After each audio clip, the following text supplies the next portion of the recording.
Selamat pagi anak mom sekalian, apa kabar kalian hari ini? Semoga kita semua dalam keadaan sehat ya nak.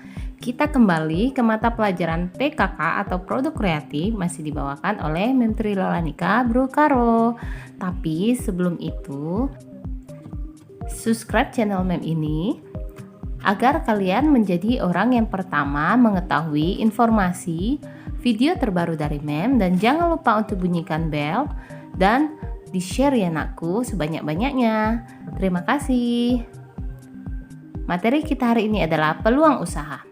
Kreativitas merupakan kemampuan untuk menciptakan sesuatu, sedangkan identifikasi kreativitas terbagi atas 3. Jadi kalau dibilang kreatif itu terbagi atas 3, yaitu menciptakan atau to create, maksudnya proses untuk mencari atau menciptakan hal yang baru.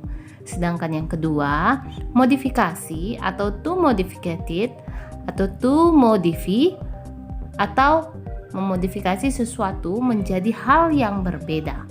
Sedangkan yang ketiga, mengkombinasikan atau to combine atau mengkombinasikan dua hal atau lebih. Jadi ini berbeda ya nak.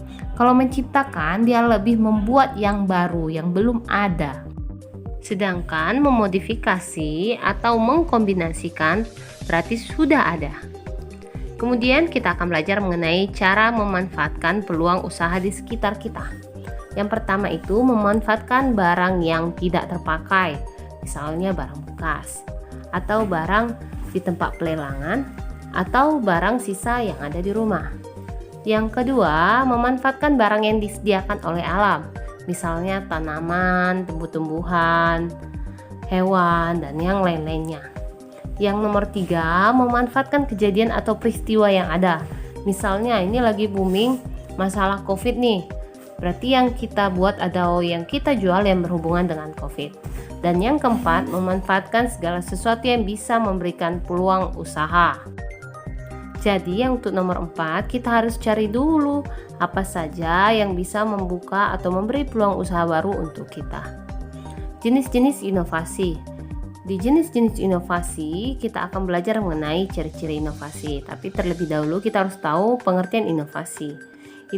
Inovasi adalah sebuah ide atau gagasan baru yang ditetapkan untuk memperbaiki suatu produk. Jadi, ini berarti barangnya sudah ada nih. Bagaimana kita cara memperbaruinya adalah dengan inovasi. Ciri-cirinya, yang pertama memiliki kekhasan atau yang khusus, tidak sama dengan orang lain berarti ya, ada khas. Yang kedua, memiliki ciri atau unsur kebaruan, berarti sesuatu yang baru. Yang ketiga, dilaksanakan melalui program yang terencana. Jadi segala suatu pekerjaan itu harus direncanakan dahulu, maka hasilnya juga akan baik. Dan yang terakhir, inovasi ini juga harus memiliki tujuan. Tujuannya apa? Saya mau barang ini menjadi apa? Saya mau produk ini akan jadi seperti apa nantinya. Kemudian kita akan belajar mengenai jenis inovasi. Jadi inovasi juga terbagi atas 1. Invensi atau penemuan baru. Berarti penemuannya belum ada bendanya, kita menciptakan sesuatu yang baru.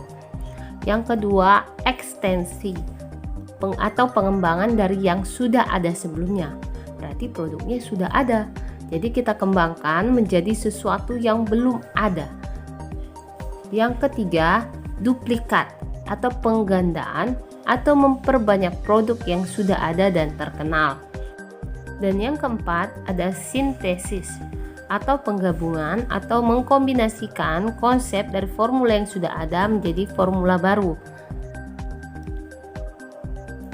Kemudian kita akan belajar mengenai sumber peluang usaha. Terbagi atas faktor internal, yaitu pengetahuan yang dimiliki. Yang kedua, pengalaman dari individu itu sendiri. Yang ketiga, pengalaman dari orang lain. Dan yang keempat, intuisi atau pemikiran yang baru muncul dari diri sendiri. Kemudian ada faktor eksternal. Yang termasuk faktor eksternal itu masalah yang dihadapi dan belum terpecahkan, Yang kedua, kesulitan yang dihadapi sehari-hari. Yang ketiga, kebutuhan yang belum terpenuhi. Dan yang keempat, pemikiran yang besar untuk menciptakan sesuatu yang baru. Kemudian kita belajar mengenai analisis peluang usaha. Yang pertama itu analisis SWOT. SWOT itu S-nya itu strength atau kekuatan. Contohnya memiliki produk yang berkualitas. Berarti kalau produknya berkualitas itu menjadi kekuatan dari kita ya. Atau bentuk tampilan dari produk yang kita ciptakan itu lebih menarik dari orang lain. Itu bisa menjadi kekuatan kita. Atau rasanya lebih enak dari milik orang lain. Berarti kita mempunyai kelebihan dari orang di sekitar kita. Itu termasuk ke strength atau kekuatan. Yang B ada weakness atau kelemahan. Selain kita tahu kekuatan kita harus tahu ya kelemahan kita apa. Contohnya, karyawan kita kurang pengalaman. Mungkin kita merekrut karyawan yang masih muda atau masih baru, jadi yang belum punya pengalaman untuk berdagang. Jadi itu kelemahan kita. Yang ketiga ada opportunity atau kesempatan. Jadi kesempatan ini adalah kita lihat dari kemungkinan yang sedang terjadi atau yang sedang booming. Jadi kalau saat ini contohnya penjualan masker di masa pandemi. Yang keempat ada threat atau ancaman. Ancaman apa sih dari produk kita ini atau inovasi kita ini? Contohnya di masa pandemi, biarpun banyak pembelian masker, tapi banyak pesaing atau pesaingnya makin kreatif, jadi persaingan lebih ketat. Yang kedua ada analisis 5W tambah 1H. Analisis ini untuk menjawab pertanyaannya, jadi kepanjangan dari pertanyaan di bawah ini. W pertama itu what, produk apa yang kita buat. Yang kedua, where, di mana lokasi saya akan menjual produk tersebut atau jasa tersebut. Yang ketiga ada when, kapan saya akan memulai penjualan produk tersebut. Yang keempat ada why, mengapa memilih produk tersebut dibandingkan produk yang lain. Yang kelima ada who, siapa yang akan terlibat dalam penjualan tersebut. Dan yang terakhir ada how, bagaimana menjalankan usaha yang saya jalankan tersebut. Oke, itu tadi materi kita untuk peluang usaha yang kedua berarti ya.